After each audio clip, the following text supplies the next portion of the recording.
Bismillaahi Raxmaani Raxiim. Akhyaarta kusoo dhawaada qaybteena ugu horeysay ee registration and login system ayadoo la isticmaalayo Python Tkinter library iyo Sqlite module.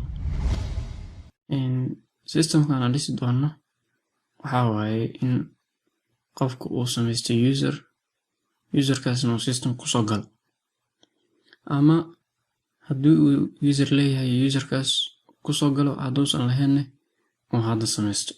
Waxaan u isticmaalaynaa databasekan fudud ee loo yaqaano Sqlite oo aan u baahnayn serverka ee isticmaalaya fileka. Marka wuxuu ka caawinayaa in aadan server iyo howlo kale aadan gelin oo aadan samayn program kale inaan soo install garayn. Sidaas awgeed wuxuu kuu sahlayaa inaad samayso database-kaaga, kadibna table aad samaysato, tabladaasna waxaad rabtid geliso. Marka waa qaab fudud, laakiin looma isticmaali karo programyada waaweynka. Kaliya waxaa loogu talagalay programyada fudud. Okay, systemkan hadda soo jeedid waxaa ugu horeeya shaashadan waa shaashad ugu horeysa marka lasoo kiciyo soo bixisa. Shaashadan hadday user leedahay labadan tagista box waa gelin kartaa ama entrygan. Marka haddii tusaale kaleeto aanan lahayn user, aad ku baraaweysid password user aan jirin oo aad login dhahdid, errorkaas soo qabsan doono oo ah username not found. Okay, haddii aad lahayn marka waxaa sameynaysaa, waxaa leedahay create, kadibna waa soo gelinaysaa. waxaa leedahay tusaale kaleeto waxaa leeyahay other, kadibna waxaa leeyahay 1 2 3 4 login. soo jeedid oo soo qabtay magacii iyo logged in, macnaha userka hadda ku jiro waa userkaas. user kale haddaad samayso sidoo kaleeto waaye. Marka aan bilowno.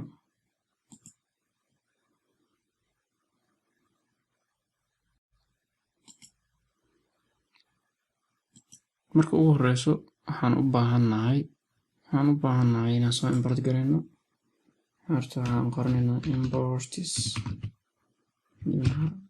comment ayaan saaraynaa. waxaan soo import garaynaynaa tkinter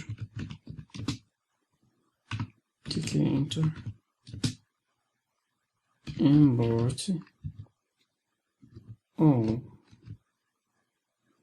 okay.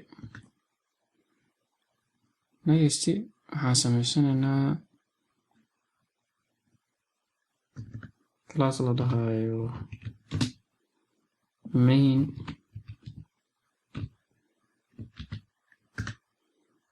ama waxaan u bixinaynaa classkan app hadaan. Okay, classka app markaa dhahnay, constructorkiisaan sameynaynaa oo ah init. haddii aad fahmo syntaxkan fadlan descriptionka ayaan ku reebi doonaa. waxaad soo daawataa muuqaalada Python ay ka saaciidi doona maadaama aan ku dhisayno luqadda Python. soo daawo muuqaalada aan ka sameynay, kadib ayaa fahmi doontaa haddii aadan hadda fahmin. haddii aadan la socon karaysidna waa wanaagsanta. Okay,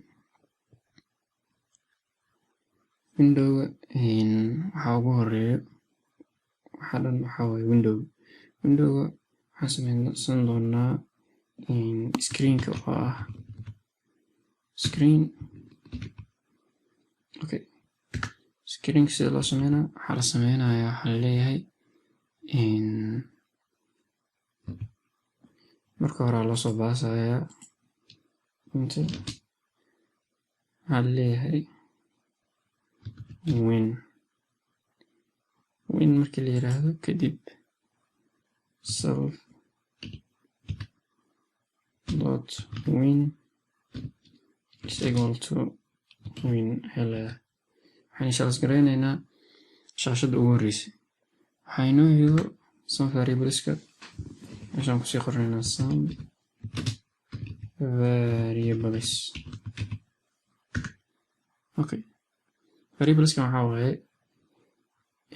marka la joogo loginka iyo marka la joogo registrationka labadoodaba waxaan isticmaali doonaa in laba variable. Labadaas variable waxa noo haynaya textiga lasoo gelinayo entryga ama text boxka mid walbaba username iyo password marka midka ugu horeeya waxaa waaye waxaan leenahay self dot username is equal to waxaan leenahay stringify. Okay, afar xabaan ka sameysanahay. kan waxaan ku bedelayaa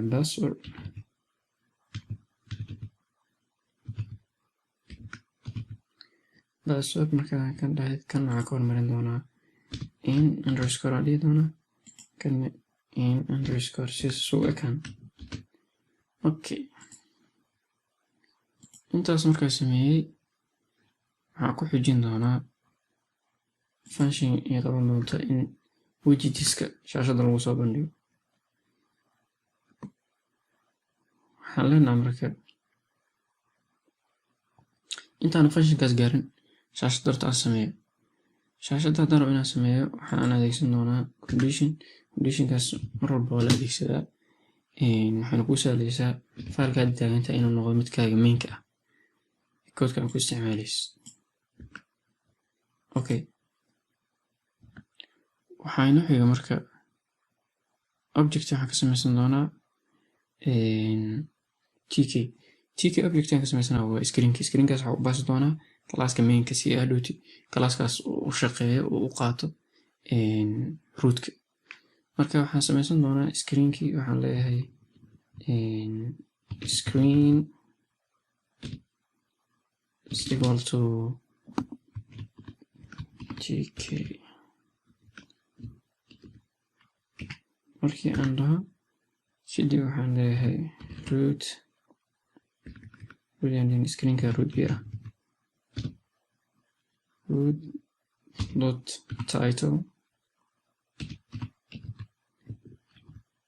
titleka waxaa u dhiibi doonaa hadalka oo ah login form korka kusoo qoray. Okay, next waxaa ii ah inaan u dhiibo marka classka appka waxaan u dhiibaa root screenka rootka ah. screenka marka u dhiibo screenka waa loo baasi doonaa classka markii lasoo bandhigo kadib classkaas hawl ka qaban doona shaashada. laakiin hadda shaashada waa inay shaalasigareeyay kadibna titlekeeda waxaan ka bedelay kadib ayaan screenka u dhiibay. screenkaas markii applicationkaas loo dhiibo intaa la imaan doonaa kadib meeshaan loosoo dhiibi doonaa. markii loosoo dhiibo already way kacsan tahay shaashada laakiin markaas wax laga sii bedeli doonaa oo saas la sameyn doonaa. laakiin one thing inta igu haray hal kamid ah dhiman waxaa waaye inta iftaan lagu dhex jiro in main loopka shaashada screen dot main loop aan soo xiro. intaas isku dhamaatay. waxaa ii haray waxaa waaye in aan widgetska function u sameeyo. shaqada oo front endiga ah ee ah in shaashadii level iyo waxaas lagu qoray button inaan u sameeyo functionkaas marka waxaan leeyahay self dot widgets.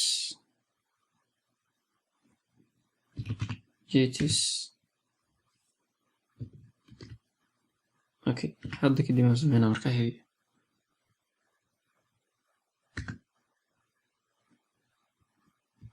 waxaan leeyahay def widgets. Okay,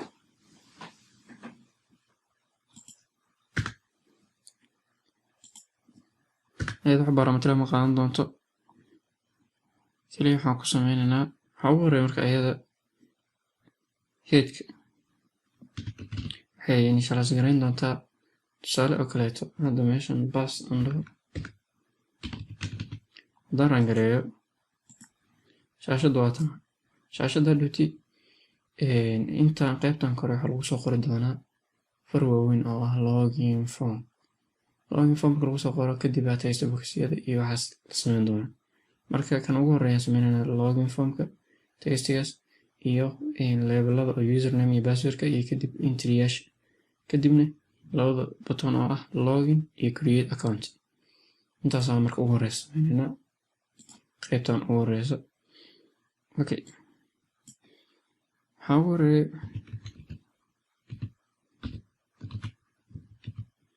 head waa meesha ugu sareysa labelka ugu sareeya wax soo bandhigay labelkan wuxuu qaadan doonaa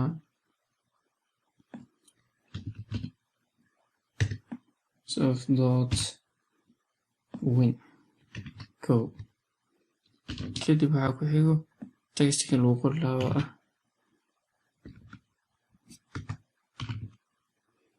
textigaas oo ah login oo the capital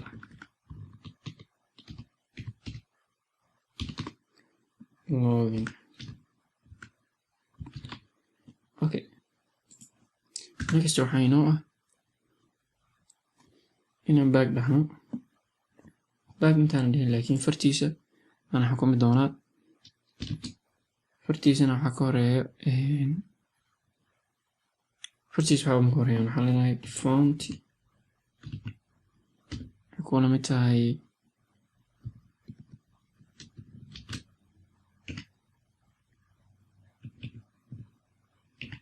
xooga inaan weyneeyo rabaa saas darteed ayaa waxaa uga dhigay space ama meel banan empty string kadibna 35 aan size ka siin doonaa. tan fardaana iyo waxaa la gelin jiray iyo sanad sariif iyo waxaa rabtaa gashan kartaa adi an laakiin waa ka soconaya.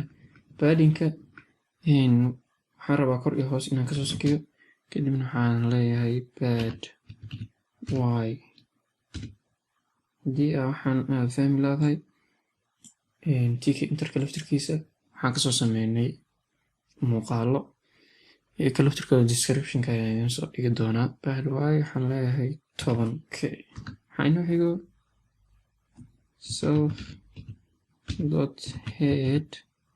self.head.back. hadda aan fiirino marka si fiican u fiir marka intaan waa inta muhiimsan. haddii hadda hoos la aado meeshiisu iska taagnaan doonaa. waxaa inoo xigo inaan sameyno framekaas oo ah markii qofka loginka uu sameynayo frame aan ugu talagalno ee lasoo bandhigayo. marka waxaa u bixinaynaa waxaan leenahay self.login frame kuna mid tahay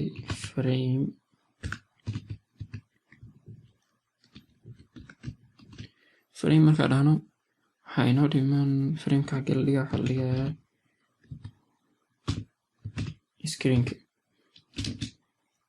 next pad x iyo pad y ayaa leedatan.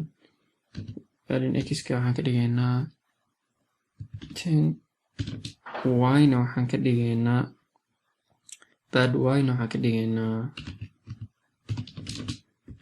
isla 10.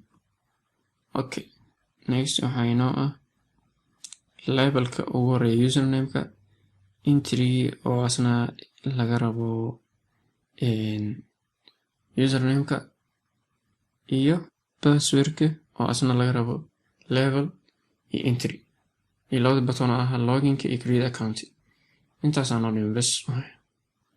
okay, next waxaan leenahay label aan sameyn doonaa.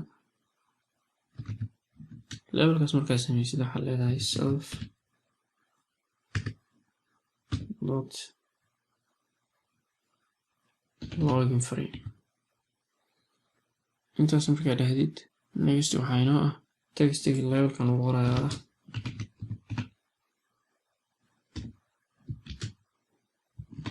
user name.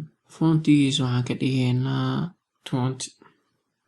intaana soo koobiyeynayna meeshaan la bedelayna waxaan ka dhigaynaa 20. okay, waxayna padding x-kiisa padding y-giisana waxaan ka dhigaynaa si fiican u fiiri kor iyo hoos waxaan ka sigaynaa bidix midig -5 marka labadooda intaana soo koobiyeynaya si waqtiga uu noogu koobnaado usan noogu dheeraan 5 markaan ka dhigay meesha la dhigayo waxaan ka dhigayaa dot grid waxaan leeyahay sticky w ayaa loo dhiibi doonaa w okay control d ayaan leeyahay kan kalena waa sidoo kaleeto waxay ku kala duwan yihiin waxa ku dhex qoran kana waa passwordka waxaa ku xigo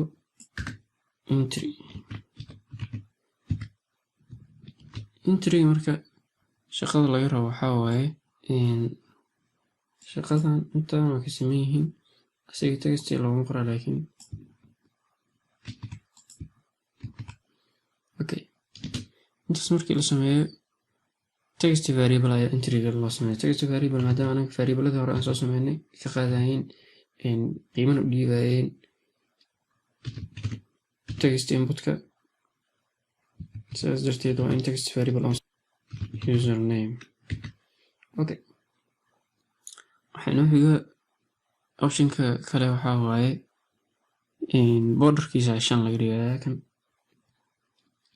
okay waxaan leenahay bd is equal to 5 and then fontigiisa 15 fontigiisa soo koobiyey kadibna waxaa ka dhigtaa 15 meesha 20 okay next waxaa inoo optionka xiga oo gridka meesha laga dhigi doono haddana method grid aan isticmaalayno dot grid ayaan dhigi doonaa gridka markaa saas dhaho then waxaa la sameyn doonaa columnke iyo rowge la dhigi doonaa marka rowga waxaan ka dhigaynaa 0 columnkana waxaan ka dhigaynaa 1 that's all control d ayaan dhigi doonaa si aan copy u qaato waxaan ka dhigi doonaa kan password okay password markaa ka dhigo asiga rowga uu aadi doono waxaa waaye rowga koowaad waxaa inoo dhiman 2 button laakiin intaan 2 button u gelin arrangareeyo waxaa ka imaan doona in aanan sameyn backingkaas oo in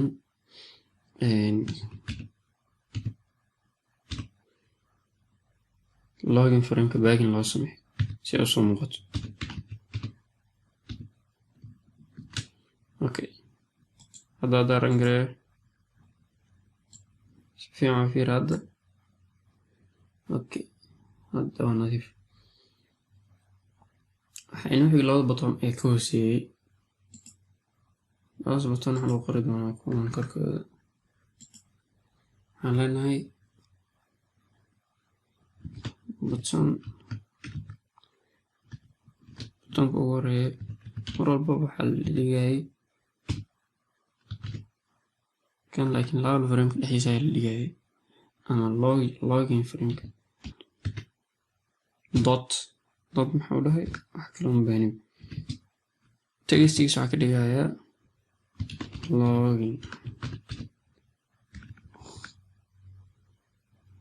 textigiisa waxaa ka dhigayaa login and then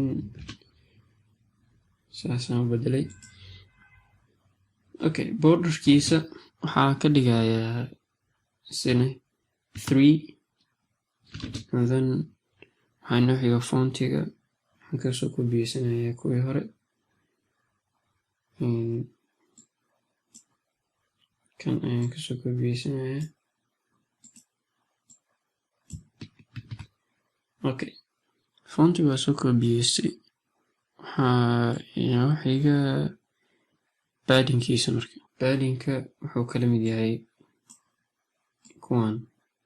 Okay, markaas waxaan leenahay dot grid. waxaan naga sameyn doonaa inaan koobi asiga ka qaato, marka waxaan ka bedelaya kan waxaan leeyahay create account gridkiisa row waxaan ka dhigi doonaa rowga labaad. I think saasaan u malaynaya rowga labaad. Okay, rowga labaad columnka koowaad.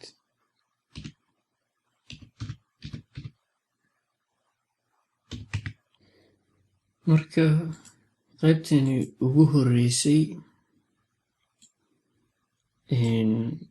login and registration systemka waa naga intaas. midda kale codekan haddaa u baahan descriptionka ayaan soo dhigi doonaa oo sidiisa ah github ahaan. marka waa dejisan kartaa, haddaa rabtid waa kobiyeysan kartaa, dib u isticmaali kartaa.